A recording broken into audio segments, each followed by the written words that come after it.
해밀리님, 오늘 식사 후에 양치하셨어요? 내 잇몸 건강을 위해서는 양치질 정말 중요하죠. 나이가 들수록 잇몸 건강, 와, 이거 중요하다. 절실히 느끼시죠? 저도 그래요.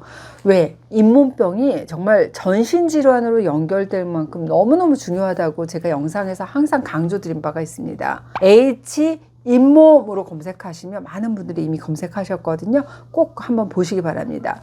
잇몸 주변의 세균, 그리고 세균의 부산물이 잇몸을 타고 혈관 안으로 침투하면서 전신을 돌아다니면서 염증이 유발하고 그걸로 인해서 전신질환의 위험도도 높아질 수밖에 없습니다. 가장 대표적인 예다. 바로 심혈관 질환. 입속에 있는 세균이 혈관 안으로 침투하잖아요. 혈관벽에 뭉쳐 혈전을 형성할 수 있고 또 혈관에 상처, 염증을 낼 수 있기 때문에 그렇습니다. 구강의 박테리아가 전신에 염증을 유발할 수 있기 때문에 내가 치주 질환이 심하다 그러면 고혈압의 위험이 2배 이상 높아진다는 연구 결과도 보고된 바가 있어요. 그리고 당뇨 있는 분들은 정말 이 잇몸은 혈관만큼이나 소중하게 지키셔야 돼요. 당뇨병이 있다 그러면 소변으로 수분이 많이 빠져나가기 때문에 일단 건조해. 구강 건조증이 잘 생기고 입안이 건조하잖아요. 그러면 정말 작은 자극으로도 잇몸에 상처가 생기잖아요. 치주염이 쉽게 발생합니다. 내가 당뇨다. 그럼 침 안에 당이 많기 때문에 일단 세균 번식이 쉬워요. 그래서 중증 치주염으로 악화되는 경우도 많습니다. 실제로 당뇨 진단 받은 이후에 잇몸병이 심해졌네? 또 반대로 잇몸병 때문에 당뇨에 취약해지는 경우가 주변에 참 많습니다. 내가 잇몸병이 있다. 그럼 건강한 사람에 비해서 당뇨병 발병 확률이 2배로 높고 당뇨병이 있다. 근데 잇몸병 발병률은 건강한 사람보다 3배 정도 높아지는 것으로 알려져 있습니다. 제가 오늘은 잇몸병에 취약한 분들 그리고 이런 분들에게 잇몸 건강 정말 제대로 지키는 방법 알려드리려고 합니다. 첫째, 50대 이후 분들. 장년층입니다. 개인에 따라서 차이는 있겠지만 치주질환은 30세부터 서서히 나타나서 50대가 되잖아요. 그럼 대부분의 사람에게 나타납니다. 근데 초기 치주질환은 통증이나 증상이 오래가지 않아요. 피곤하면 잇몸 붓고 약간 아프다가 하루만 잘 먹고 쉬면 또 없어지기도 해서 본격적으로 내가 치료해야겠다 생각을 못하죠. 하지만 초기에 치주질환 제대로 치료하지 않게 되면 자연치아를 잃게 될 수 있기 때문에 주의가 필요합니다. 50대 이후 나이가 들수록 치석이나 염증 같은 요인으로 이 구강 을 받치고 있는 치주가 서서히 내려앉게 되는데 내가 딱딱한 음식 좋아해? 양치질 엄청 세게 한다? 치아하고 잇몸이 만나는 부분이 마모되면서 이가 시리네 충치가 발생할 위험도 높아집니다. 또 치아 표면이 구강 내 세균에 의해서 생기는 산으로 부식이 되면서 나타나는 통증도 나타날 수 있습니다. 치아는 범낭질, 상아질 또 그 안에 신경, 혈관이 지나가는 치수로 구성이 되는데 당류가 포함된 음식을 섭취하잖아요. 그럼 구강 내 세균이 당류를 분해하면서 산을 생성하거든요. 바로 이때 생성된 산이 치아 표면을 부식시키고 부식이 심해지면 치아의 배각질까지 다 드러나게 돼서 치수염이 생기게 됩니다. 치수염이 뭐냐? 이 치아 속에 있는 신경과 혈관이 지나가는 치아 중심부인 치수에 염증이 생긴 게 치수염이거든요. 이 염증으로 이 치수를 지나가는 혈관이 충혈되고 확장되면서 압력이 올라가서 정말 심한 통증을 유발합니다. 치수염은 치아 우식이 있을 때만 생기는 건 아니에요. 딱딱한 음식을 먹는다든지 외부 충격으로 치아에 균열이 생기잖아요. 그래서 치수까지 진행되는 경우도 있고 또 주변 잇몸 염증이 치조골을 심하게 파괴해서 2차적으로 치수 염증을 유발하는 경우도 있는데요. 처음에는 찬 거, 뜨거운 거 먹게 되면 시큰한 통증, 쿡쿡 쑤시는 통증이 나타나지만 이게 심해지잖아요. 그러면 자극이 없어도 통증이 지속되면서 점점 통증이 점점 심해지네? 라고 느끼실 거예요. 욱신욱신 쿡쿡쿡 거리는 그런 통증이 있다. 그러면 지금 당장 문제가 없더라도 통증의 원인을 꼭 치과 가셔서 체크해 보시기 바랍니다. 두 번째, 갱년기 여성입니다. 이 호르몬의 변화 많이 겪잖아요. 이 호르몬의 변화는 다양한 신호로 몸을 통해서 보내오고 있어요. 근데 이 구강도 예외가 아닙니다. 호르몬 변화가 큰 시기에는 남성보다 여성이 치과 질환을 겪을 위험이 높아집니다. 갱년기 여성들 진료 오셔가지고 하다 못해 입까지 마른다 라는 말씀 참 많이 하시거든요. 입마름의 증상이 그렇게 괴로운 거야. 사실 겪어보지 않은 분들은 모르세요. 정말 심하신 분들은 너무 고통스러워서 왜 입이 쩍쩍 마른다고 얘기를 하잖아요. 혀가 입천정에 붙는다는 말씀을 하시는 분들도 계세요. 단순히 불편하다 해서 그치는 게 아니라 이 구강 내의 면역력 자체가 떨어지는 거잖아요. 그래서 치주질환은 치주질환대로 악화되고 구내염, 미각 상실, 또 혀가 너무 아프다 하시는 분들도 많아요. 혀에 백태도 많이 낍니다. 골대사에 관여하는 여성 호르몬이 감소로 치아하고 치조골, 잇몸뼈가 약해질 수 있다? 맞아요. 셋째, 스트레스 많은 분들 잇몸병 조심하셔야 돼요. 스트레스하고 치주 질환의 연관성? 대충 이를 다무는 습관 정도로 여러분 생각하시겠죠? 근데 그뿐만이 아니라 이 스트레스가 침 분비 감소시켜요.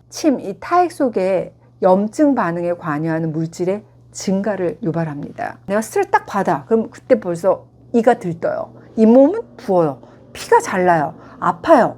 이런 이유일 수 있습니다. 일단 우리가 스트레스 받게 되면 이 뇌 스위치가 잘 안 꺼져. 그래서 잠도 못 이루고 힘들어 죽겠는데 그럼 면역력도 떨어지고 또 여기에 음주, 흡연같이 구강 건강을 악화시키는 요인하고 우리가 가까워지면서 더 치주 질환의 위험이 높아집니다. 이런 분들이 치주 질환 생깁니다. 이런 경우 말씀드리면 아마 대부분의 히밀리님들 나도 다 해당한다 라고 생각하실 거예요. 아니 나이 들지 않은 사람, 스트레스 안 받는 사람이 어디 있겠어요. 하지만 잇몸 건강에서 최소한 요것만 지켜도 우리 잇몸 살릴 수 있습니다. 저는 이것을 구강보약이다 라고 말씀드려요. 뭐냐? 바로 침입니다.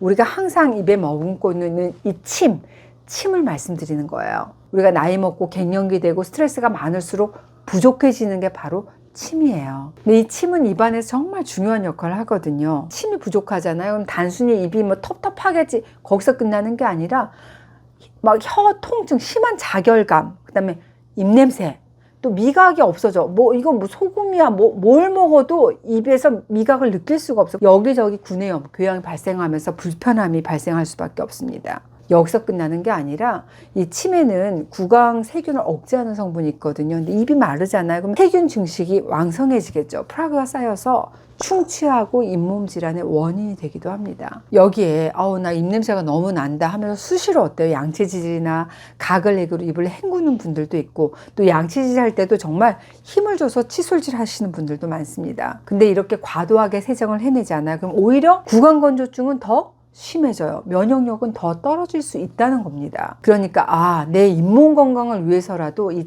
구강보약 침이 잘 나올 수 있도록 관리해 주는 게 참 중요하겠죠. 입마름으로 내원하시는 분들이 정말 많습니다. 그래서 채널 H에서는 H 입마름 이렇게 검색을 하시면 입마름의 원인, 생활 속에서 드실 수 있는 음식, 한방 특효 처방, 생진음에 대해서도 제가 설명해 드린 바가 있고 입 마를 때 침 잘 나오는 스위치에 대해서도 여기 누르세요 라고 설명드린 영상이 있으니까 그거 꼭 확인하셨으면 좋겠어요. 특히 입마름을 유발할 수 있는 약들 장기 복용 중인 분들일수록 침이 중요하구나. 침이 잘 돌게 해야지 되는구나. 그래야지 내 건강을 지키고 잇몸도 튼튼하게 되는구나 생각하셔야 돼요. 입마름 너무 심해. 침 잘 안 나와 하시는 분들 여기 누르세요.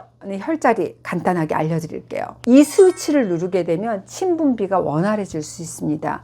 빅3 침샘 알려드릴게요. 첫 번째 승장혈입니다. 어디에 있냐? 여기.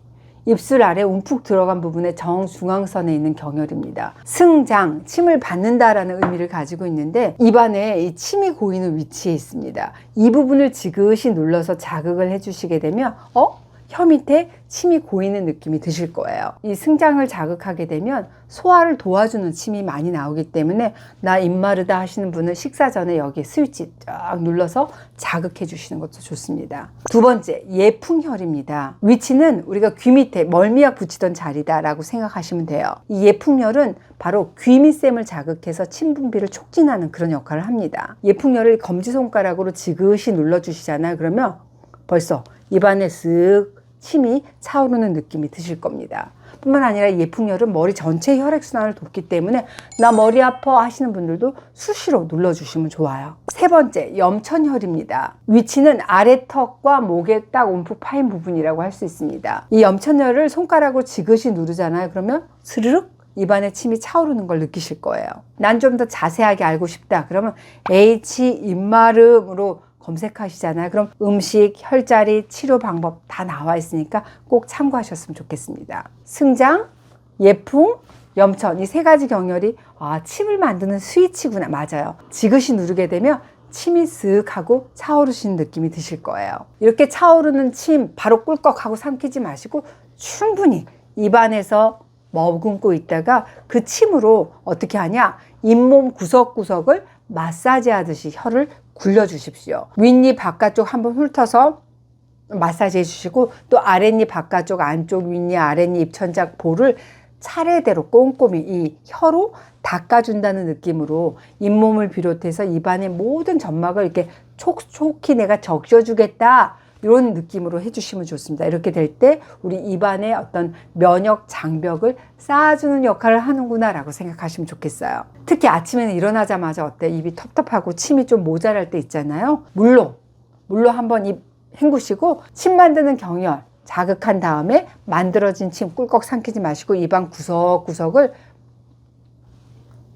침 샤워 해주시는 거 정말 훌륭합니다. 옛 의서를 보잖아요. 우리 선조들은 장수의 비결, 양생법으로 아침에 일어나자마자 이를 부딪혀서 침을 만든 다음에 입안 곳곳을 침으로 적셔주는 것으로 하루를 시작하셨다고 나와 있어요. 아, 전신의 면역력을 지키는 면역 방패네? 맞아요. 잇몸 건강은 뭘로? 네, 내 몸에서 나오는 구강보약, 이 침으로 지키시기 바랍니다. 해밀리님들 알았어요. 나도 한번 해볼게요. 댓글도 달아주세요.